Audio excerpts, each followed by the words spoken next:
This is Algebra 2, Lesson 5-8, Polynomial Models in the Real World. The behavior of a graph of a polynomial function of different degrees can suggest which best fit a particular real-world data set. Just as 2 points can be used to determine a unique line and 3 points not on the same line determine a unique quadratic function, polynomial functions of various degrees can be found that perfectly match a given data set that passes the vertical line test, which means it's a function. Regression analysis, linear regression, quadratic regression, etc., can also be used to determine best fitting polynomial models for a given data set. The polynomial model can then be used to make predictions. Such predictions may not always be best, even though they match the data perfectly. The best model often depends on the nature of the situation. If a situation being modeled is essentially a quadratic relationship based upon the principles of physics, then a quadratic model will most likely best fit the data, and the result will be the most reliable of all your predictions. One must be cautious when using any model not to be too confident about your predictions outside of the data set that you're given. Okay, so polynomial functions can be degree 0, which is a constant, degree 1, which is linear, degree 2, which is quadratic, degree 3, which is cubic, and so on and so forth. You can use polynomial functions to model many real-world situations. The behavior of the graphs of polynomial functions of different degrees can suggest what type of polynomial will best fit a particular data set. Okay. Now, we can use our graphing calculator to help us find functions that model the data shown in the table that I have here. Now, because of the fact that we still have people using both types of calculators, instead of me trying to explain to you on this video how to use each type of calculator, what I'm going to do is I have links, YouTube video links, that I'm going to put on RenWeb for you to be able to get off of. And I'll put them on the RenWeb, and it'll just be YouTube video scatterplot Inspire, YouTube video scatterplot TI-84. So you're going to need to find these links from RenWeb. I can't embed them directly into this video. So when you're done watching this video, or you may want to pause this video at this point in time, go on RenWeb really quickly, pick up that link, and watch the appropriate video so you'll know how to use your calculator. I'm going to basically walk you through verbally, but you're not going to be able to see it on the screen, what I'm doing in order to enter data into my calculator. Okay? And of course, you can use your different regression, linear regression, quadratic regression, cubic regression. Okay? So if I want to figure out which finds the best model of this, okay, I will put in the data set in my window. Okay? Remember, to enter data, you're going to go to lists, okay, whether or not you're in it's the 84 or the other calculator. Okay? So you're just going to add a new list. Okay? And of course, you should label your lists. They do L1 and L2 on the 84, but I'm going to do X and Y on my Inspire. And I'm just going to add my data.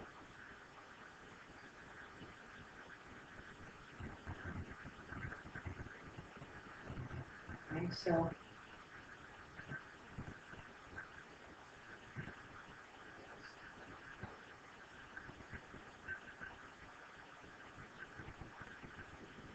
and if I do that, if I add all my data, I can go to all of my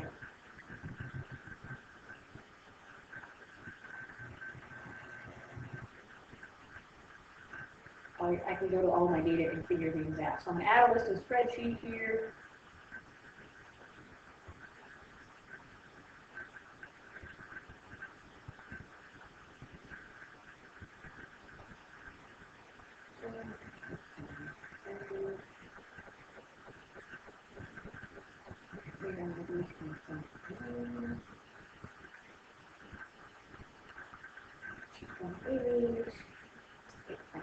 I should put this in here before I did this video. I was smarter, but I didn't. So, okay, so I have all my data entered. And then, of course, I want to be able to make a scatter plot out of it. But on the TI Inspire, what you're going to do is you're going to add a page, so control document. And the page I'm going to add is my data and statistics page. And then I'm going to label my vertices, my axes, I should say. And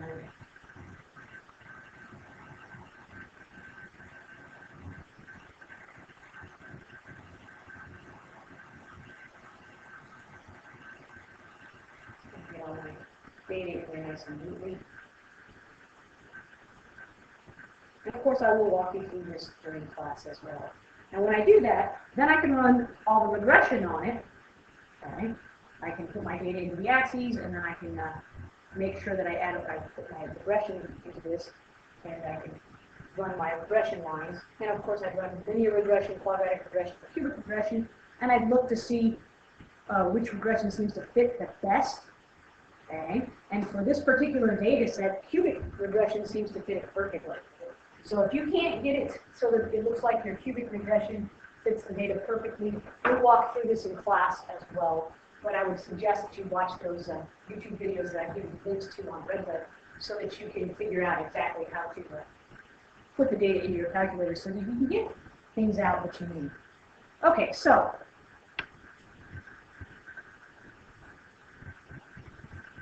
the n+1 point principle says for any set of n+1 points in the coordinate plane that pass the vertical line test, there's a unique polynomial of a degree at most n that fits the points perfectly. This principle confirms that any 2 points determine a unique line, which means any 2 points give you one line, 3 points that are not on the same line are a unique parabola, 4 points not on the same line are parabola determining a unique cubic, and so forth. So now what we're going to be working with is using a polynomial function to model data. Okay, so what polynomial function has a graph that passes through the points -2, 13, 0, 9, 1, 4, 2, 5? So what you're going to do with this, we know that by the n+1 principle, okay, it says that there's at most a cubic polynomial. Right? There's a cubic polynomial that will fit this because the n+1 principle told us that there's at most, okay, there's a unique polynomial degree at most n. Right? So this happens to be, we have 4 points, so n+1 would be 4, so n actually is 3. So we know that this would be a cubic polynomial. Okay? So we're trying to find a cubic here. Trying to find a cubic. Okay, so to find a cubic, this is much like finding a polynomial, a quadratic polynomial. We now have 4 points.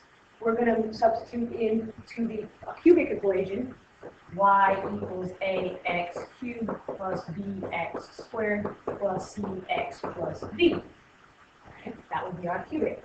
So remembering that all of these points, this is x and this is y, so and so on and so forth, we can substitute the x and y values of the 4 points to get 4 linear equations with 4 unknowns. So I'm going to do that. I'm going to have 13, that's y, equals a times -2 cubed plus b times -2 squared plus c times -2 plus d. And I'll work out the math to that in just a minute. And then I'll put in 9 equals a times 0 cubed plus b times 0 squared plus c times 0 plus d. Okay, and then on 1, 4 is y. So I'm going to have a times 1 cubed plus b times 1 squared plus c times 1 plus d. And on the point 2, 5, I'll have 5 equals a times 2 cubed plus b times 2 squared plus c times 2 plus d. Now I'm going to actually do the math for these. So let's just scroll up a bit here. So the first equation, I'm going to get 13 equals 2 cubed is -8, so I'm going to have -8a plus 4b minus 2c plus d. The second equation is going to be 9. It's going to equal 0a plus 0b plus 0c. And I'm going to actually put the zeros in there, just because they're nice little placeholders. I have the third equation, 4 equals 1 cubed is 1, so 1a plus 1b plus 1c plus d, or a plus b plus c. And the last equation will be 5 equals 2 cubed is 8, 8a plus 4b plus 2c plus d. So I have my 4 equations. Now I could solve these by hand, but why would I want to when I could make a matrix out of these? Okay, solving these two, if I put them into a matrix to solve, it would be much faster. So basically I'm going to have -8, 4, -2, 1, 0, 0, 0, 1, 1, 1, 1, 1, 8, 4, 2, 1. Okay, so that's my matrix. I'm going to leave the inverse of that matrix times the constant matrix, which is 13, 9, 4, and 5. And that's going to give me A, B, C, and D, which is what I want. So if I plug all of those into my calculator, -8, 4, -2, 1, 0, 0, 0, 1, 1, 1, 1, 1, 8, 4, 2, 1, take the inverse of that and multiply it by 13, 9, 4, 5, I'm going to come up with, it's going to tell me I get 1, 0, -6, and 9, which means 1 is A, 0 is B, -6 is C, and 9 is D. So now I can write my equation, because I have all the pieces of information I need. Remember, my equation was in the form of y equals ax cubed plus bx squared plus cx plus d. So y is going to equal 1 times x cubed is just x cubed. 0 times x squared goes away, minus 6x plus 9. Right? So y equals x cubed minus 6x plus 9. That's the polynomial equation that fits, it's the cubic polynomial equation that fits those data points. Now, if we want to model data, the chart shows the amount of milk that Wisconsin dairy farms produced from 1945 to 2005. A linear function model of the data is f of x equals 0.167x plus 6.83. So in other words, they put the data in and found a linear function. Use the linear model to estimate Wisconsin milk production in 1995. So essentially, all we have to do here is we're going to put this into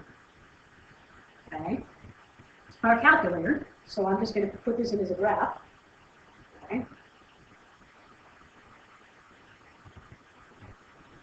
Okay, and I'm going to have this in as 1.167x plus 6.83.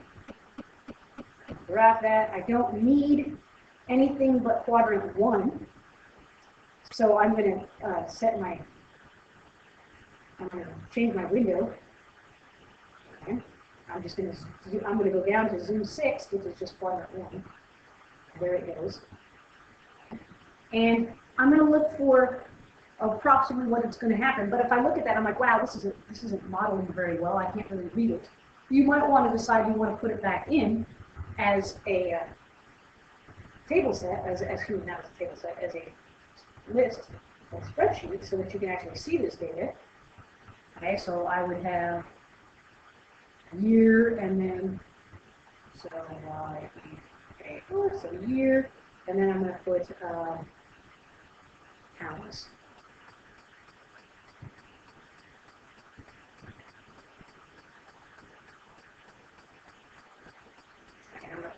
I think I'm going to use the point 0 for being 1945 and go from there. So 0 is 1945. So 1975 would be 30. And 2005, okay, 45 to 2000 is 55 years, so it would be 60 years. So my points would be 0, 14, 30, 20, and 60, 24. And if I add my data and statistics here, and then another table.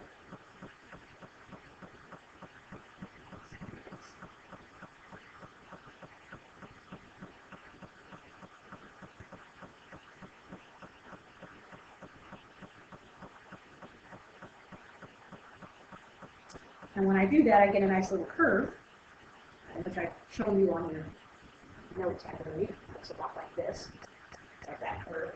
So I'm going to put the data in my graphing calculator. I'm going to use linear regression to find a linear model. Show the graph, which looks a lot like that. Draw a point on the graph where you would estimate the milk production for 1995. So if I started it at year 0, okay, 1995 would be how many years from 1945? Well, if you take 1995, subtract 1945, you're going to get 50 years. Okay? So, right, my graph actually has a multi-little axes labeled. So if I go up to 50 on my linear regression model, I'm going to look at it in somewhere around 23 billion pounds. So I'm going to estimate it to be about 23 billion pounds. Okay. Now, because if we do the quadratic model for the same problem, if 4 data points were given, would a cubic function best fit the data and all that other fun stuff? So if we're looking at this, the graph at the right here shows a quadratic model. It's going to ask you to, if the 4 data points were given, would a cubic function best fit the model, right? Well, if they did give us 4 points, according to the n+1 model, a cubic would fit the data very well. Okay? Not sure if it would fit it perfectly, but it should fit 4 points perfectly.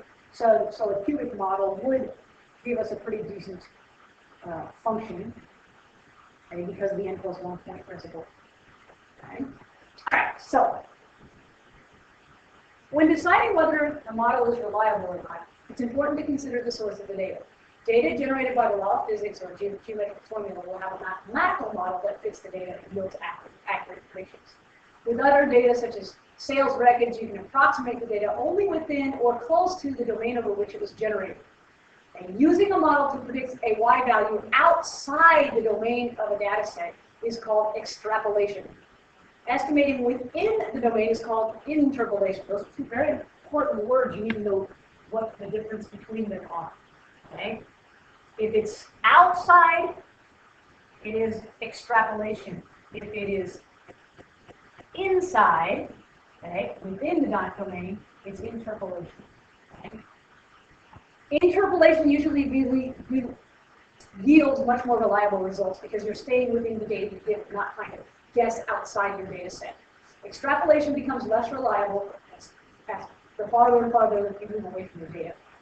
Okay, so let's look at how do we determine interpolation and extrapolation. Okay? The table here at the right shows the annual consumption of cheese per person in the United States for selected years from 1910 to 2001. If you use a linear regression, find a linear model for the cheese consumption and then graph it with a scatter plot. So if you just graph that, okay. If I put this in my calculator, my linear regression equation is, I don't want to be, I didn't highlight it. So we need, okay. My linear regression equation ends up to be y equals 0.27x plus 3.92. That's, I had to round, obviously, okay? Where 1980 was equal to x equaling 80, and 2000 was equaling x equaling 100, and so on and so forth. Okay? So that's my linear regression model. And if I sketched it out here, it should look something like this. I should have like 2 things right here, and then 2 fairly close together here, and then 2 fairly close like that. So it kind of looks like that as a graph on the graphic screen. Now, we're going to use the model to estimate the consumption for 1980, 2000, and 2012. Okay, and then they ask, in which of these estimates do you have the most confidence and the least confidence, and why? Okay, so 1980 would be 80, 2000 would be 100, so 2012 would be 112. X equals 112. So if this was my linear model, okay, so I need to find f of 80, f of 100, and f of 112.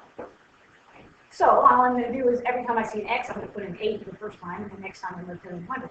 So in other words, okay, this is going to equal 0.27 times 80 plus 3.92. When you do the math on that, you get approximately 25.52. If we put in f of 100, we're going to get 0.27 times 100 plus 3.92, which is going to give us 30.92, approximately. And the last one, we'll get 0.27 times 112 plus 3.92. And that's going to give us 34.16. Okay, now, do realize, if we look back at our table started at 1910 and ended at 2001. So in which of these estimates do I have the most confidence? I would have to say I have the most confidence here, because those are within the data. Our data table here started at 1910 and went to 2001. 1980 and 2000 are within that data table. They don't give us those exact values, but they're with data within those values. So I'm going to be most confident with that value. I'm going to be least confident in 2012 because this is outside my data. Okay, the last point on my table said it was 2001. So this is 11 years past the last chance I got data on this. So the chances that it's going to be fairly accurate is not very high. Okay? So I can be confident in interpolating 80 and 100 because 80 and 100 here, both of these values are in interpolation. Okay? They're within the data set. But, okay, 2012 here is extrapolation. I had to go outside of my data set in order to try to figure out the answer. So the further we get away from the data, the less likely it is to be accurate. So I have the least confidence in that answer, and I'm fairly confident in the other two answers. Okay. Now this lesson seems a little bit disjointed right now, probably because you haven't watched the video yet on how to add things in your calculator. It will make a lot more sense when I go over into class and we walk you through how to look at your graph, how to get it on the screen, and all that other important stuff. So this is modeling polynomials in the real world.